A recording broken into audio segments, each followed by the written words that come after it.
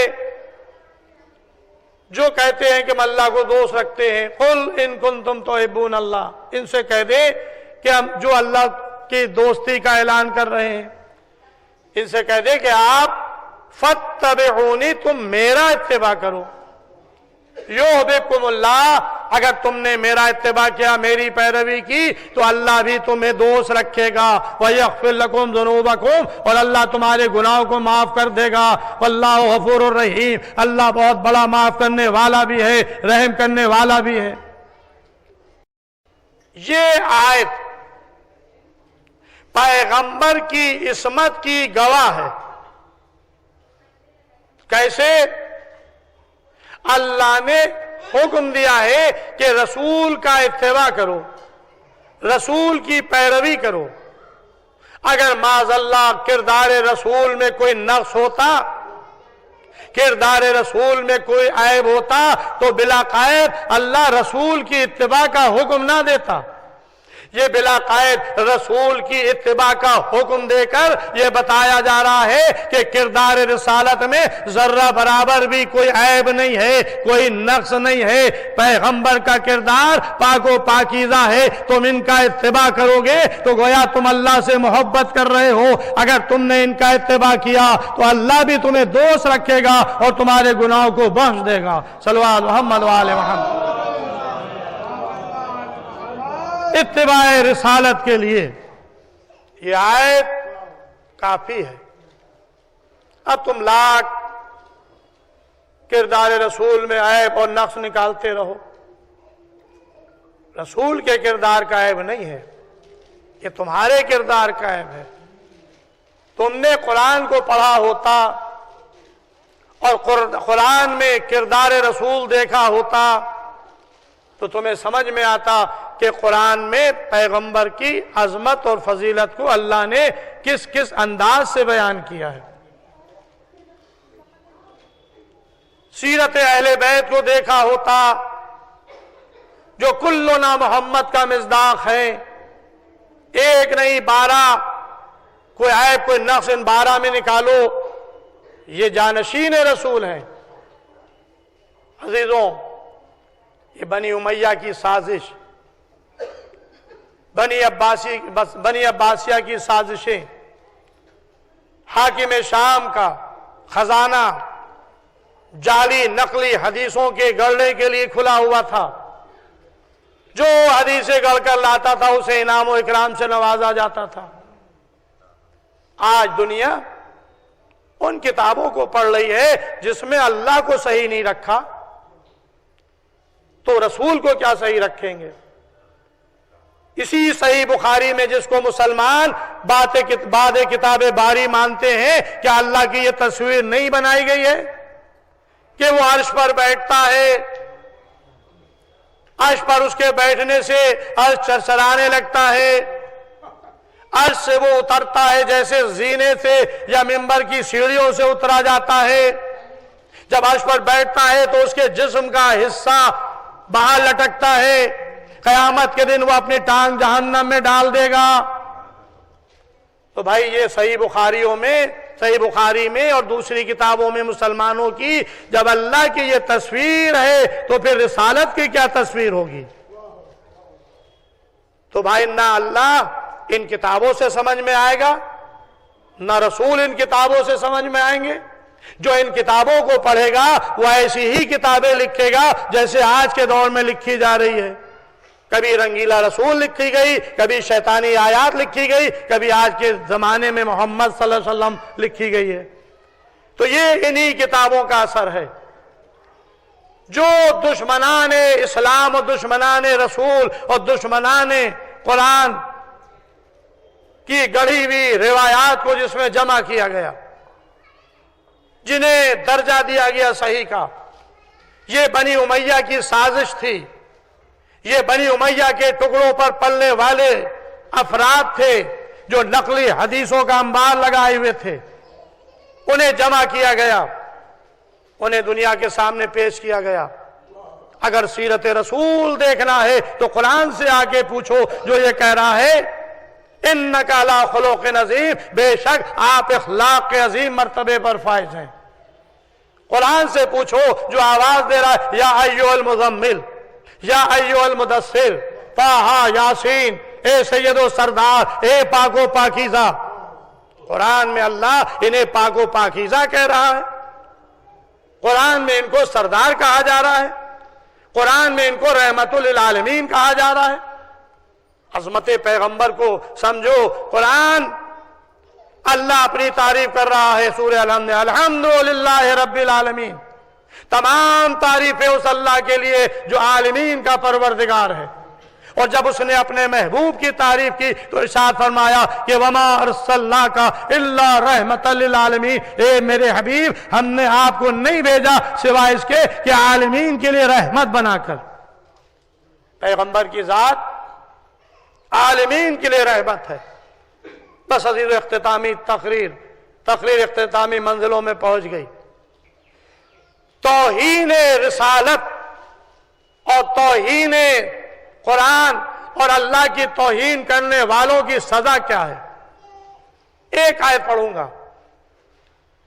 قرآن سے، ارشاد ہو رہا ہے سورہ احزاب کی 56 نمبر آیت اور 57 نمبر آیت، دو آیتیں ہیں برابر سے، ایک ہے درود کی آیت اور ایک ہے لعنت کی آیت۔ ان اللہ و ملائکتہ یصلون علی النبی۔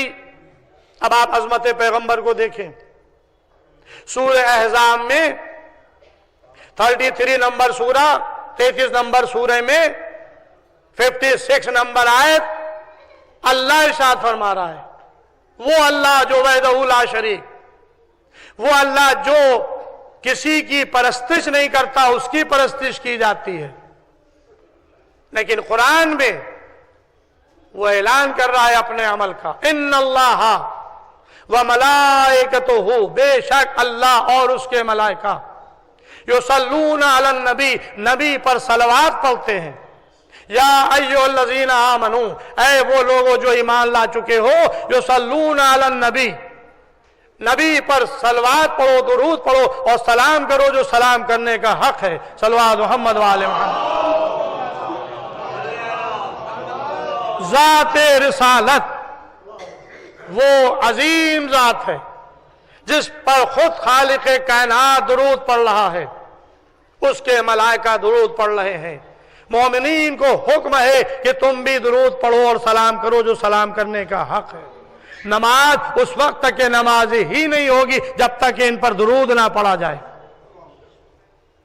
یہ ہے آیت 56 نمبر۔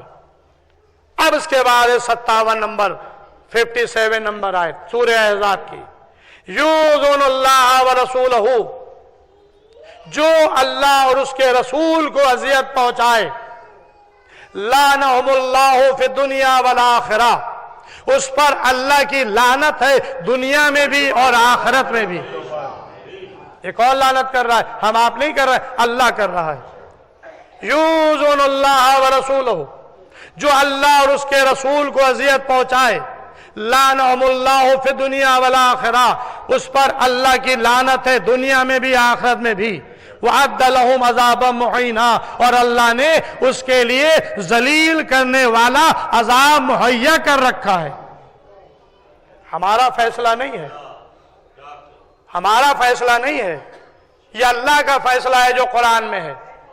جو بھی، اب ظاہر ہے کہ اگر نام لے لیا جاتا تو مخصوص ہو جاتے وہ افراد، اللہ نے نام نہیں لیا۔ جو بھی اذیت پہنچائے. اب یہ جب سے آیت نازل ہوئی ہے اور جب تک قرآن رہے گا اتنے عرصے میں جتنے بھی پیدا ہوں گے یا پیدا ہو چکے ہیں یا اس وقت ہیں یہ سب اللہ کی لعنت کے مستحق ہیں. جو اللہ کو اذیت پہنچا رہے ہیں, جو اس کے رسول کو اذیت پہنچا رہے ہیں, ان پر دنیا میں بھی لعنت ہے اللہ کی, آخرت میں بھی اللہ کی لعنت ہے. اور صرف لعنت نہیں ہے, ان کے لیے ذلیل کرنے والا عذاب ہے. یہ سن لے کان کھول کر, ذلیل کرنے والا عذاب ہے. اب عذاب دنیا میں بھی آتا ہے اور آخرت میں بھی آتا ہے. ذرا ہوشیار رہو کہیں ایسا نہ ہو کہ بہت جلد تمہیں ذلیل کرنے والا عذاب اپنے گھیرے میں لے لے اور تم کو ذلیل کر کے رسوا کر دے. ہوشیار رہنا. تم اپنے اختیار میں آزاد ہو, تم معاذ اللہ رسول کی توہین کرتے رہو, تم اللہ کی توہین کرتے رہو, تم قرآن کا مذاق اڑاتے رہو, لیکن اللہ کی گرفت سے باہر نہیں ہو. موت تمہیں آنا ہے, تمہارا موت تمہیں آ لے گی, تم موت سے فرار اختیار نہیں کر سکتے ہو. اور ظاہر ہے کہ دنیا کی لالچ, جو اسلام کا مخالف ہوا یا بانیان اسلام کا, اسے نہ دنیا ملی نہ آخرت ملی, وہ ذلیل اور رسوا ہوا. اور اس کی مثال تاریخ کے آئینے میں ہے, کہیں دور نہ جائیے, کربلا میں آ جائیے. کربلا میں عمر سعد یزیدی لشکر کا کمانڈر تھا, اپنی مرضی سے آیا تھا, زور زبردستی نہیں بھیجا گیا تھا. رائے کی حکومت چاہتا تھا کہ ہم کو رائے کی حکومت مل جائے. اسے سرٹیفکیٹ پروانہ لکھ کر دے بھی دیا گیا تھا کہ ہم نے تمہیں رائے کی حکومت دی. یزید کا دور حکومت تھا اور کوفے میں ابن زیاد کی حکومت تھی, اور یہ عمر سعد کوفے کا رہنے والا تھا. رائے کی حکومت کا پروانہ لکھ کے دے دیا گیا. کیا رائے کی حکومت مل گئی؟ تاریخ لکھتی ہے کہ ادھر نواز رسول کربلا کی سرزمین پر پہنچنے والے تھے. کوفے میں جناب مسلم کی شہادت ہو چکی تھی. کربلا میں بحیثیت سپہ سالار کو معین کرنا تھا. یزید نے بصرے سے ابن زیاد کو کوفے میں مسلط کر دیا تھا. ابن زیاد کا باپ بھی دشمن اہل بیت دشمن تھا اور بیٹا بھی دشمن تھا. اب عمر سعد کو بلایا جاتا ہے. عمر سعد, رائے کی حکومت تمہیں بعد میں ملے گی, پہلے نواز رسول کو قتل کرو. اب آپ دیکھیں کہ اپنے اختیار سے یہ آ رہا ہے قتل کرنے کے لیے یا مجبوراً آ رہا ہے. جیسے ہی سنا کہ نواز رسول حسین کا قتل کرنا ہے, یہ ایک مرتبہ اس نے سر جھکا لیا کہ یہ تو مجھ سے نہیں ہو سکتا کہ میں رسول کے نواسے کو قتل کروں. رائے کا پروانہ واپس کر دو, حکومت نہیں ملے گی. اچھا ایک رات کی مہلت دے دو. عمر سعد نے ایک رات کی مہلت لی, گھر گیا, سوچتا رہا, رات بھر سوچتا رہا. تاریخ میں اس کے اشعار موجود ہیں. صبح کو اس نے فیصلہ کیا کہ یہ دنیا یہ نقدی سودا ہے, آخرت کی جنت یہ ادھار کا سودا ہے. اس نے آخرت کو ترجیح دے دی دنیا پہ. دنیا کو لے لیا, لینا چاہا, آخرت کو چھوڑ دیا اور آ گیا دربار میں. ٹھیک ہے, ہم حسین کے قتل کے لیے جائیں گے. کربلا میں آیا, قاتل حسین بن گیا. قاتل حسین کے بعد عمر سعد کو کیا رائے کی حکومت مل پائی؟ نہیں ملی, چین نصیب نہیں ہوا. میں ابھی تاریخ پڑھ رہا تھا, جناب علی اکبر کے حال کو دیکھ رہا تھا, تو اس میں مجھے ایک جملہ ملا. مجھے جس وقت جناب علی اکبر میدان کارزار میں جا رہے تھے اور امام حسین علیہ السلام نے اللہ کو گواہ کر کے کہا, بار الہ تو گواہ رہنا, اب ان دشمنوں کی طرف میرا وہ بیٹا جا رہا ہے جو تیرے رسول کی شبیہ ہے، صورت میں بھی، سیرت میں بھی، گفتار میں بھی۔ اور اس کے بعد ہمارے ساتھ کو خطاب کر کے کہا کہ تو نے میری نسل کو قطع کیا ہے، اللہ تیری نسل کو منقطع کرے اور تیرے اوپر سے اپنی رحمت کو ہٹا لے، اور تیرے اوپر ایسے حاکم کو معین کرے جو تجھ سے راضی نہ ہوں، اور تجھ پر ایسے افراد کو معین کرے جو تجھے بستر خواب پر ذبح کر دے۔ یہ امام کی بددعا تھی کربلا کے میدان میں۔ کس کے لیے؟ ہمارے ساتھ کے لیے، جو اپنے اختیار سے کربلا میں حسین کے قتل کے لیے آیا تھا۔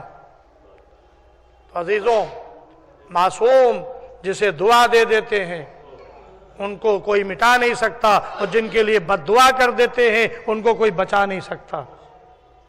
بس عزیزوں، یہ اپنے اختیار سے حکومت کی لالچ میں آیا تھا، لیکن نہ دنیا ملی نہ آخرت ملی، لعنت کا مستحق بن گیا۔ لیکن ایک وہ تھا کہ جس کے دل میں عظمت سیدہ تھی، وہ کون ہے؟ وہ جناب حر ہیں، حر ابن یزید رعائی قبیلے کے فرد ہیں۔ انہیں بھی یزید نے 1000 سپاہ کا سپہ سالار بنا کر امام کے راستے میں بھیجا تھا کہ جہاں حسین مل جائیں وہیں پر ان کو روک دینا۔ بس تاریخ لکھتی ہے کہ حر کا لشکر امام کے راستے میں سد راہ ہوا، لیکن جب آیا ہے تو کردار امام کیا تھا؟ لشکر پیاس سے جاں بلب تھا۔ حسین نے آواز دی، بیٹا علی اکبر، اے بھیا عباس، ان کو سیراب کر دو۔ اب ذرا کردار رسول کو کردار حسین کے آئینے میں دیکھیے، یہ پیاسوں کو سیراب کر رہے ہیں چاہے وہ ان کے دشمن ہی کیوں نہ ہوں۔ حسین نے یزیدی لشکر کو سیراب کر دیا، یہ نہیں دیکھا کہ یہ میرے دشمن ہیں اور ہمیں روکنے کے لیے آئے ہیں۔ پوری سپاہ کو سیراب کیا، جانوروں کو سیراب کیا۔ تاریخ بتاتی ہے جب جانور پانی کے تشت سے منہ ہٹا لیتے تھے تب ان کے آگے سے تشت ہٹایا جاتا تھا۔ امام نے مؤذن سے کہا کہ اذان کہو۔ مؤذن نے اذان کہی۔ امام نے پوچھا، حر تو نماز میرے ساتھ پڑھے گا یا الگ؟ کہا کہ اے فرزند رسول، میں آپ کے پیچھے نماز پڑھوں گا۔ یعنی اتنی جلدی امام کے کردار کا اثر حر کے جسم پر ہوا، دل و دماغ پر ہوا۔ حر نے امام کے پیچھے نماز ظہر پڑھی، پھر امام نے نماز عصر پڑھی۔ مخاطب ہوئے، کہا کہ دیکھو میں اپنی مرضی سے نہیں آیا، مجھے خط بھیج کر بلایا گیا۔ یہ کہہ کر امام نے وہ ٹوکری منگائی جس میں خطوط تھے، 1200 خط جو کوفے سے آئے تھے۔ کہا کہ یہ دیکھو خط ہے، میں ان خطوط کے مطابق آیا ہوں۔ اور کہتا میں نے کوئی خط نہیں بھیجا، میں نے آپ کو نہیں بلایا تھا، میں تو صرف اس کام کے لیے مامور ہوا ہوں کہ آپ کا راستہ روکوں، آپ کو اس سے آگے جانے نہ دوں۔ امام کھڑے ہو گئے، آواز دی سامان سفر تیار کیا جائے، سامان گھوڑوں پر ناکوں پر لادا جائے، بیبیوں کو ناکوں پر سوار کیا گیا۔ امام چلنا چاہتے تھے کہ حر نے امام کے لجا میں فلس پر ہاتھ ڈال دیا۔ ادھر ہاتھ ڈالنا تھا، ادھر امام نے کہا تیری ماں تیرے ماتم میں بیٹھے۔ عرب کے لیے جملہ بڑا سخت تھا۔ حر نے کیا جواب دیا؟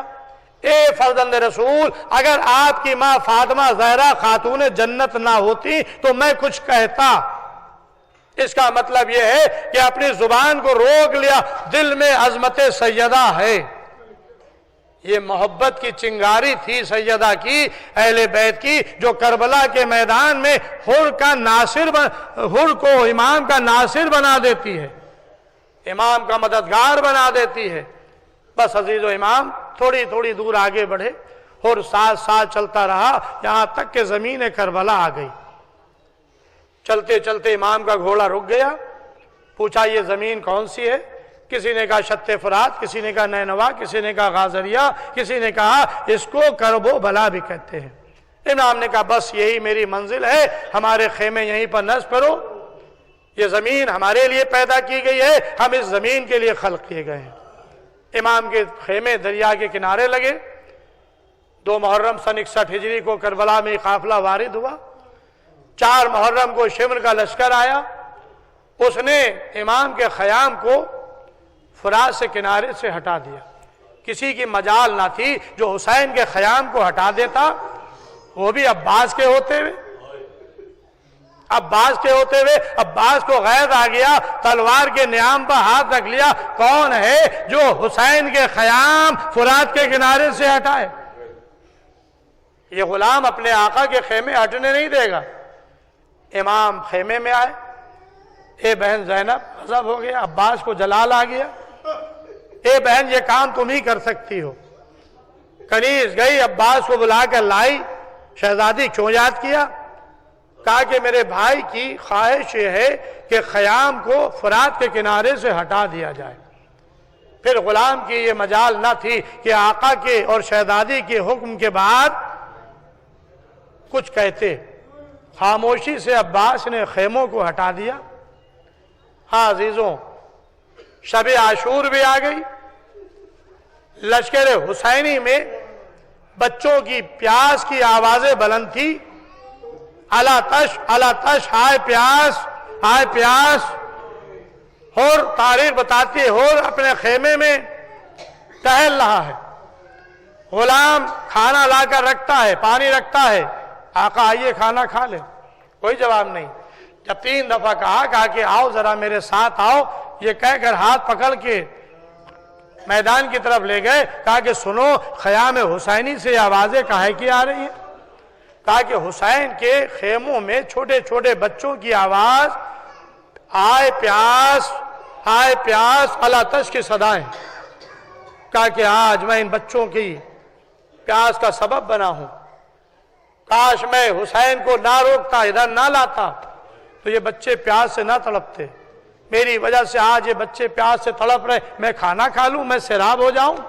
اب آپ دیکھیں وہ ہمارے ساتھ کا کردار تھا، یہ حر کا کردار ہے۔ ایک شب کی مہلت ہمارے ساتھ نے لی تھی اور یہاں حسین نے 1 رات کی مہلت دی۔ اب بھی سوچ لو، اب بھی غور کر لو کہ یہ تم کسے قتل کرنے کے لیے اکٹھا ہوئے ہو، کسے قتل کرنے کے لیے آمادہ ہو۔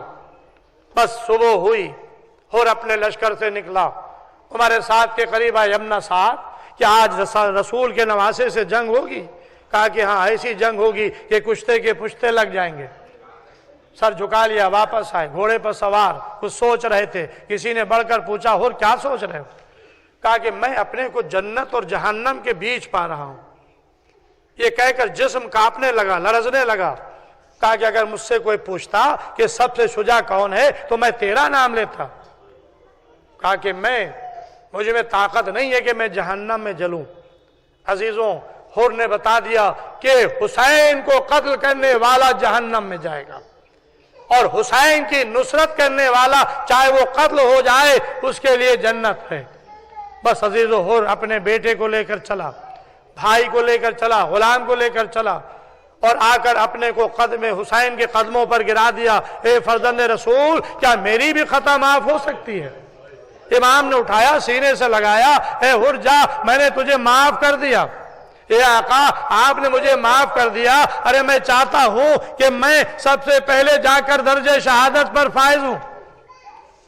امام کہتے تو ایسے حال میں میرے پاس آیا ہے کہ میں تجھے 1 گھونٹ پانی بھی نہیں پلا سکتا، سیراب بھی نہیں کر سکتا۔ کہا کہ میرے بیٹے کو اجازت دے۔ بیٹا میدان میں گیا، باپ کے سامنے درجہ شہادت پر فائز ہوا۔ بیٹے نے مدد کے لیے پکارا، باپ بیٹے کی لاش کی طرف چلے، لیکن یہ باپ بیٹے کی لاش پر جا رہا تھا کہ ایک مرتبہ کسی نے پیچھے سے بازو کو تھاما۔ اے حر کہاں چلے؟ ارے کوئی جوان کی لاش پر بوڑھا باپ بھی جاتا ہے۔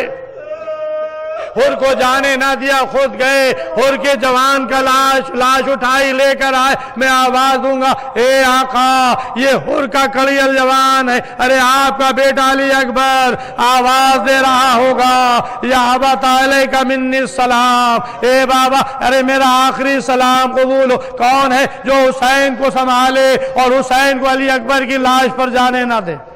اجرکم اللہ۔ اور گئے، اور کے بیٹے کی لاش کو حسین اٹھا کر لائے۔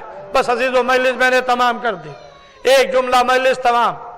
امام نے کسی کو یہ درجہ نہیں دیا جو جناب حر کو دیا۔ تاریخ لکھتی ہے کہ حسین جب حر کی لاش پر پہنچے ہیں، حر کی لاش، حر کا سر اپنے زانوں پہ رکھا، جیب سے رومال نکالا۔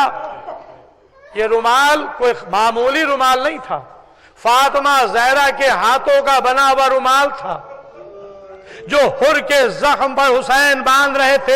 اے حر تو نے میری ماں کا نام بڑی عزت و احترام سے لیا تھا، اے حر کربلا میں کسی کو اپنی ماں کا رومال نہیں دوں گا، لیکن میں تمہیں اپنی ماں کا رومال تحفے میں دے رہا ہوں۔ اے حر جا کر میرے نانا اور میری ماں کی خدمت میں پہنچ۔ اور یہی نہیں بلکہ اگر حسین نے جملہ کہا تھا کہ تیری ماں تیرے ماتم میں بیٹھے، تو حسین نے حر کی ماں کا نام کس انداز سے لیا۔ اے حر تیری ماں نے کتنا اچھا تیرا نام رکھا تھا، تو دنیا میں بھی آزاد ہوا، تو آخرت میں بھی آزاد ہوا۔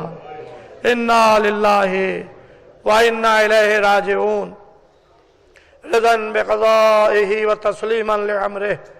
اللہم اغفر للمؤمنین والمؤمنات والمسلمین والمسلمات الاحیاء منہم والاموات، تابع بیننا وبینہم بالخیرات، انکا مجیب الدعوات، انکا علی کل شیء قدیر۔ آپ حضرات ایک مرتبہ سورہ الحمد، 3 مرتبہ سورہ توحید کی تلاوت سیدہ کنیز رباب بنت سید یوسف حسین محمد احمد بن بندے حسن مرحوم کی روح کو احسان فرما دیں۔ الرحمن الرحیم۔